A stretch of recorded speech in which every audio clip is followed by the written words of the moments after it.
Depuis plusieurs jours, il est prêt à vous lâcher tous les noms. Vous dire que vous pourrez tout avoir. La seule condition, c'est que vous rapportiez le scalp du Front populaire. Voilà le calcul présidentiel et voilà ce que nous n'accepterons jamais. Parce que je sais que du plus profond d'eux-mêmes, aucun socialiste n'acceptera jamais de devenir le supplétif de la Macronie. Voilà ce que je sais. A few moments later. Oui ou non le censurer en votant une des deux motions déposées par le RN et LFI jeudi ou en déposant votre propre motion? Nous ne censurerons pas, dès la discussion de politique générale, le Premier ministre.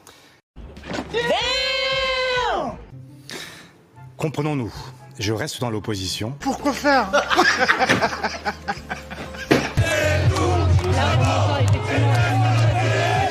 Olivier Faure, en tous les cas, qui a été hué au tout début en fait, de la manifestation. What? Vous savez, nous avançons pas à pas.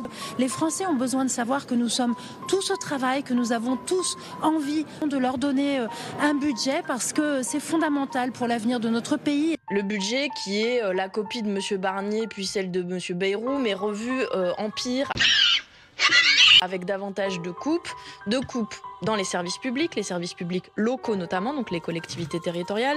Mais c'est un budget très dur socialement. Des coupes dans ce qui serait nécessaire pour la bifurcation écologique, le fonds vert est divisé par 2. Par exemple au gel des minima sociaux et au gel des prestations sociales.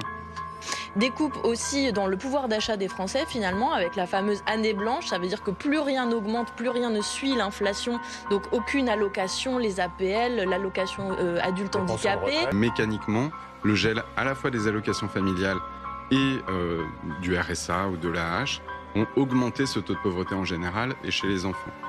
Les pensions de retraite évidemment qui sont elles désindexées puis sous-indexées pendant les 4 années à venir. Donc il y a des éléments sociaux extrêmement durs. Mais vous verrez bien, non mais arrêtez avec l'histoire du NFP. Le Parti socialiste est un peu piégé parce que s'il ne vote pas de budget, eh bien, il n'y aura pas de suspension de la réforme des retraites. Ce n'est pas une suspension de la réforme des retraites, c'est un décalage.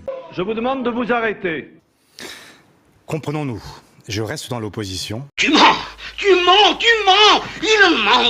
ment!